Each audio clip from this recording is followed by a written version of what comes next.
This fourth round match in 1983 was such an occasion. Wolverhampton Wanderers were heading back to the First Division after one season in the second, and they had the ex-Villa favourite Andy Gray on their side. Peter Withe had taken over as centre-forward for Villa. And Wolves, who were beaten 4 times by Aston Villa last season, twice in the league and twice in the League Cup, are playing from right to left in the old gold and black, and Andy Gray goes up for his first tussle with Ken McNaught, the Villa captain.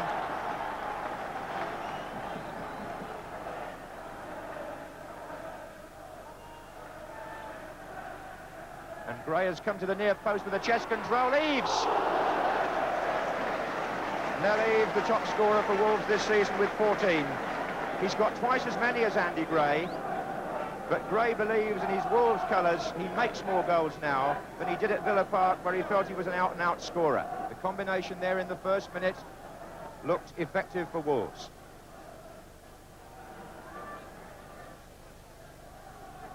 Well, those Wolves supporters, it's almost a home match for them, just down the motorway. They must be pleased with the way their team have started here. Good length on the kick from Nigel Spink, headed back by Palmer. Into Cowns by Matthews, and into Humphrey by Morley, who appealed for hands. Keith Hackett was well positioned, and Wolves can come away with Gordon Smith. 4 Wolves players forward. 5 now. Steaming down the left, Jeff Palmer. In early, meant for Andy Gray. Eaves coming in, Gray, Hibbett, it might run for Rudge. The sheer speed of that Wolves attack caught Aston Villa by surprise. Wolves had so many players forward when Hibbett won the ball in midfield. Palmer made the extra man, and there were plenty in the box as well. And the run of the ball didn't quite favour young Dale Rudge, number 8.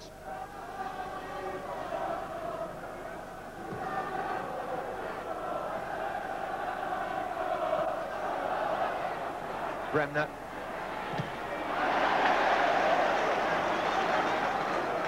Who was nearly on the end of that was Dale Rudge.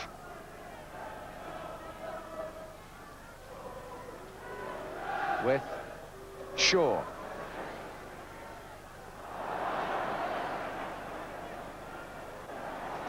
Shaw again, with off the post and in. Peter Withe scores his first goal of 1983. And so simple. A series of ricochets off Wolves players. I think Rudge at the end there couldn't quite control it. Shaw was in. Withe got a chance to shoot with his left foot to the left of Burridge, off the post and in. So in the battle of the centre forwards, Peter Withe is the first to strike. It's his first goal since the 29th of December. Gray to Smith.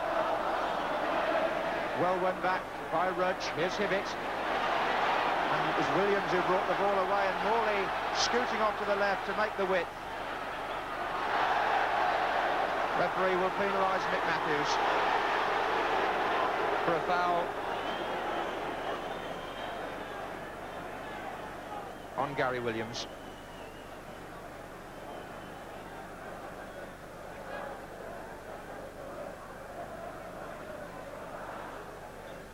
Alan Evans is making his way forward for Aston Villa. Andy Gray has had to go back to look after him. And Withe wins another one. Gary Shaw is up. Knocked back in by Blair. Morley was waiting for the ball to come to him. Humphrey got in first. It's a very good ball by Humphrey to Gray. And it's a good run by Nell Eaves. Hibbett on the far side. Eaves on his own. And had to really do that. It was a good move, that, by Wolves, and it went back almost 30 years to the long ball days of the Stan Cullis era. A very good ball played from the right-back position by John Humphrey out to Andy Gray. Lofted on beautifully for Nell Eaves, who'd made the run into space. You can't be more direct than that, except perhaps with the final shot.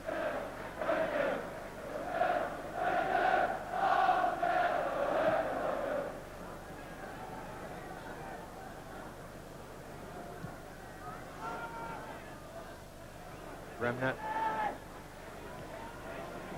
Williams. Good running by Bremner. Villa are moving well. Shaw's come to the near post. Withe is further over. Header out was by Dodd. Oh, given away by Palmer to Williams. With far side, sets it up for Tony Morley, whose shot was blocked by John Humphrey.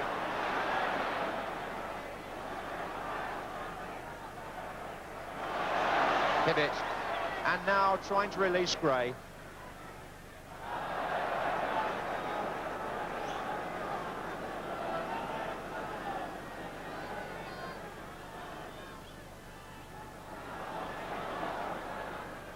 Well, there are some good touches from Aston Villa now. This is Shaw. Out on the left is Morley. Gibson's in the attack here. Away by Dodd. Only as far as Gibson, who miskicks and tries again. Morley to Shaw. Morley. Blair. Well played by Blair. Oh, difficult for Burridge. I think it hit the outside of the angle of post and bar from Andy Blair. He was very tight there when he tried to cut the ball back, and it hit the outside of the frame of the goal. It's the Midlands' very own extravaganza, this cup tie. Created so much interest all week. Here's Hibbett for Wolves. Matthews coming to the near post. Williams in the way, and away by Blair.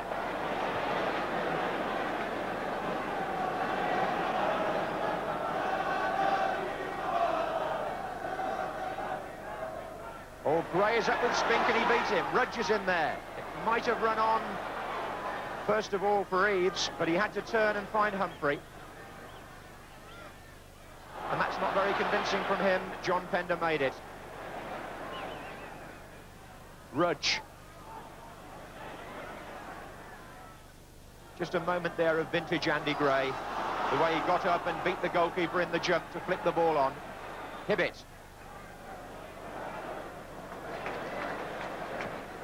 And again, a very good kick by the goalkeeper, forcing Dodd to play the ball out in order to stop Gary Shaw. Here's Blair. Williams. Cowans.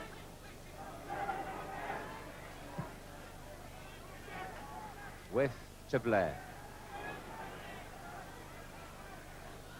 Gibson. Good positioning by him, and a good effort too. Burridge got down to that one. And looking at that shot, as he went down to his left, he'll only be wishing that he could have got down to the earlier one from Peter With. It was heading for the similar corner, that one from Colin Gibson.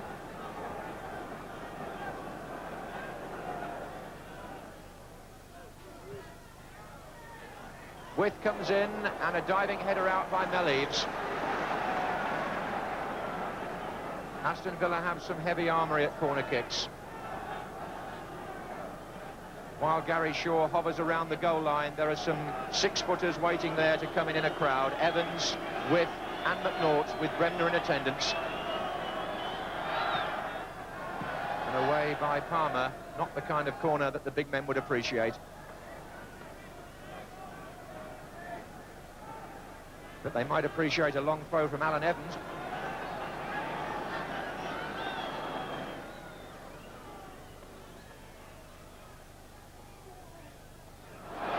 With went down under challenge from Gray, in by Evans, McNaught, and over. Andy Gray came over the top of Peter With initially, knocked back in by Evans. McNaught had the final header.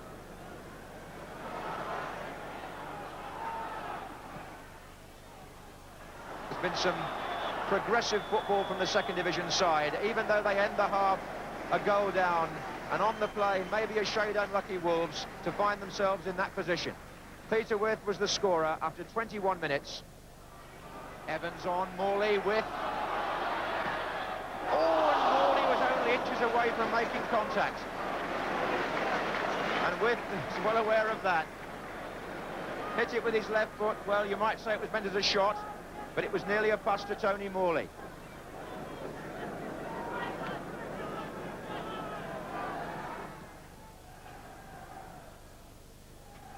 Palmer. Gray. It's about now, maybe, that Aston Villa will be feeling the effects of playing two strenuous cup ties this week. Hibbett crosses. Gibson's header was not good. It's Andy Gray who should have done better. That was the chance, maybe, that he may look back on with some regret. Morley.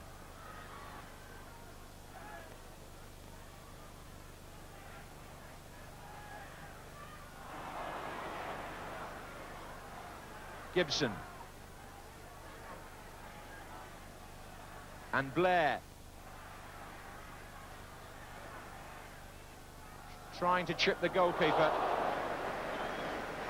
It was an astute effort by Andy Blair, but I just wonder at the other end a moment ago whether we saw Wolves' best opportunity. Andy Gray, honest man that he is, may say after the match that he should have scored. Certainly he should have got some meat into the shot, because it was a poor header by Gibson and Gray didn't make proper contact.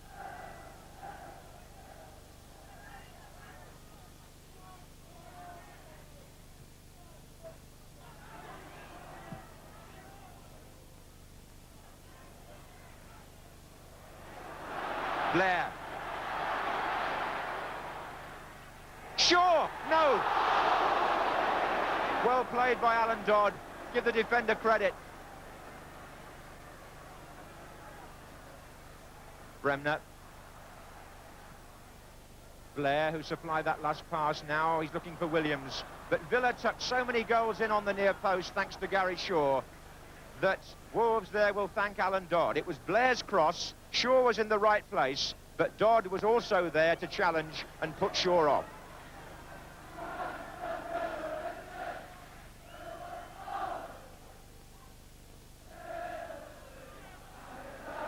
Oh, what a good ball that was. But Wolves are so quick to hunt down the man in possession that what looked like a good ball, in fact, didn't give Gordon Cowans quite the chance he wanted. Free kick to Wolves, taken quickly. Is this their last chance? Palmer. There goes Gray, and Spink may have just been caught by Gray's foot. The delay can only help Aston Villa, because time is on their side.